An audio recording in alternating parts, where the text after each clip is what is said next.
Wanton soup எப்படி பண்ணலான்னு பார்க்கலாமா? ரொம்ப ஈஸி ரெசிபி அண்ட் ரொம்ப டேஸ்டியாகவும் இருக்கும். கண்டிப்பாக ட்ரை பண்ணி பாருங்கள். அதுக்கு ஒரு 3/4 கப் மைதா மாவு எடுத்திருக்கேன். மைதா மாவுக்கு பதிலாக ஆல்டர்னேட்டிவாக நீங்கள் வந்து சேர்த்துக்கலாம் வேறு மாவு கூட. மைதா மாவை இந்த மாதிரி தண்ணி சேர்த்து நல்லா வந்து பிணைஞ்சிக்கலாம்.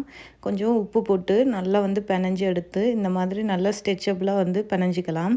அதுக்கப்புறம் நல்லா இந்த மாதிரி உருட்டி எடுத்துக்க போகிறேன். முடிஞ்ச அளவு நல்லா நீளமாக வந்து உருட்டி எடுத்துக்கலாம். இந்த மாதிரி பேப்பர் மாதிரி உருட்டி எடுத்ததும் நான் வந்து இதை வந்து ஸ்கொயர் ஷீட்டாக வந்து கட் பண்ண போகிறேன். ஸோ அந்த கார்னர்ஸ் எல்லாம் கட் பண்ணிவிட்டு நல்லா ஸ்கொயராக 4 பீஸாக வந்து கட் பண்ணி எடுத்துக்கிட்டேன். இந்த ஸ்டஃபிங் வைக்கிறதுக்கு போன்லெஸ்ஸும் சூப்பில் வந்து ஆட் பண்ணுறதுக்கு போன் சிக்கனும் எடுத்திருக்கேன். ஸோ ஃபஸ்ட்டு ஸ்டஃபிங் வந்து ரெடி பண்ணிடலாம். நார்மலாக வாண்டன் சிக்கனுக்கு வந்து சிக்கனை வந்து அப்படியே வந்து உள்ளே ஸ்டஃப் பண்ணுவாங்க. ஸோ அது எனக்கு வந்து சாட்டிஸ்ஃபேக்ஷனாக இல்லை. ஸோ கொஞ்சமாக ஆயில் சேர்த்து நான் வந்து ஃப்ரை பண்ணி அதை வந்து சேர்க்க போகிறேன்.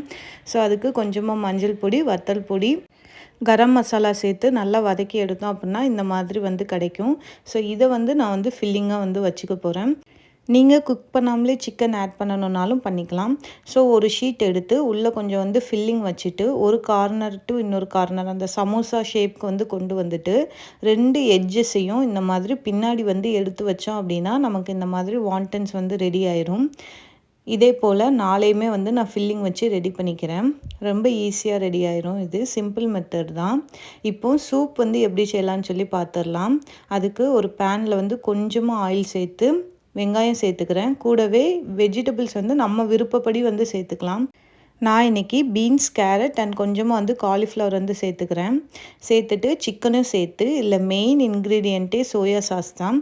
1 ஸ்பூன் சோயா சாஸ் வந்து சேர்த்துக்கலாம். சேர்த்துட்டு நல்லா தண்ணி நிறைய சேர்த்து நல்லா கொதிச்சதுக்கப்புறமா நம்ம செஞ்சு வச்சுருக்க வாண்டன்ஸ் எல்லாம் உள்ளே போட்டு அதையும் நல்லா குக் பண்ணி எடுத்துக்கலாம். நல்லா குக் பண்ணி எடுத்துட்டு சர்வ் பண்ணோம் அப்படின்னா சூப்பரான வாண்டன் சூப் ரெடி ஆயிடுச்சு. தேங்க்யூ ஃபார் வாட்சிங்.